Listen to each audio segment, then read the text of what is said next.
BJP सरकार ने धमकी देकर, डराकर आपसे जमीन छीनी। पहले नरेंद्र मोदी भाषणों में वनवासी कहते थे, जहां भी जाते थे पहले कहते थे वनवासी। मैंने एक भाषण किया, मैंने कहा नरेंद्र मोदी जी, आप आदिवासियों का अपमान मत करो, आप ये वनवासी शब्द कभी फिर से प्रयोग मत करो। अब आप देखिए नरेंद्र मोदी जी का भाषण देखिए, अब वो वनवासी नहीं कहते, अब वो आदिवासी कहते हैं।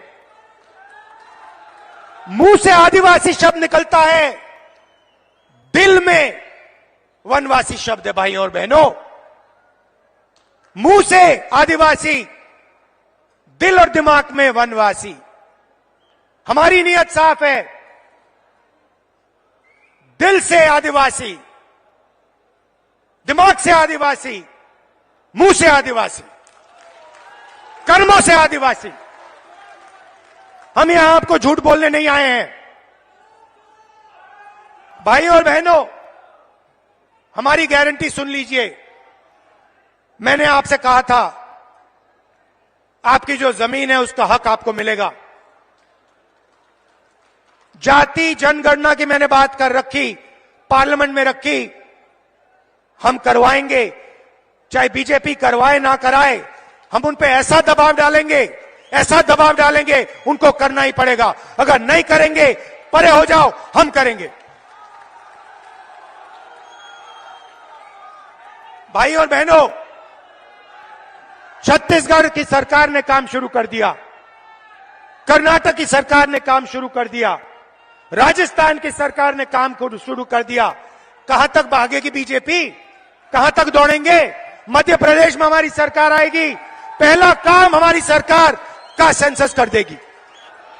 आडवाणी जी ने अपनी किताब में लिखा था, उन्होंने एक किताब लिखी थी और किताब में लिखा था कि जो आरएसएस और बीजेपी की सच्ची लेबोरेटरी, मतलब सच्चा कारखाना गुजरात में नहीं है मगर मध्य प्रदेश में है, ये उनका कहना था। तो जब मैं इस भाषण की तैयारी कर रहा था तो मैंने सोचा, आडवाणी जी ने कहा था कि मध्य प्रदेश उनकी लेबोरेटरी है, उनका कारखाना है, तो चलो देखते हैं आरएसएस और बीजेपी की लेबोरेटरी में, कारखाने में ये क्या क्या काम कर रहे हैं। दो तीन उदाहरण आपको देना चाहता हूं।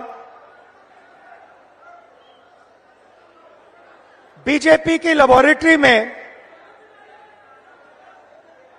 मरे हुए लोगों का इलाज किया जाता है और उनका पैसा चोरी किया जाता है।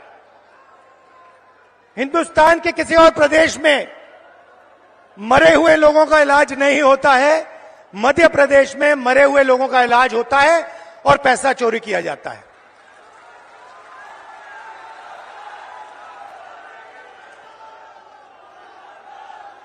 मध्य प्रदेश में और किसी प्रदेश में शिव जी, भगवान शिव से चोरी नहीं की जाती है। मध्य प्रदेश में महाकाल कॉरिडोर में शिव जी से चोरी की जाती है।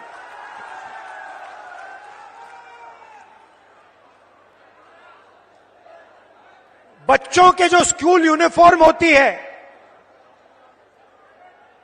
उनका मिड डे मील का भोजन का पैसा होता है, वो बीजेपी लेबोरेटरी में उनसे चोरी की जाती है। मध्य प्रदेश के भविष्य से, छोटे छोटे बच्चों से चोरी की जाती है। व्यापम में 1 करोड़ युवाओं के भविष्य को बर्बाद किया जाता है, 40 लोगों की हत्या हो जाती है। एमबीबीएस की सीट बिक जाती है और पटवारी बनने के लिए 15 लाख रुपए की रिश्वत देनी पड़ती है।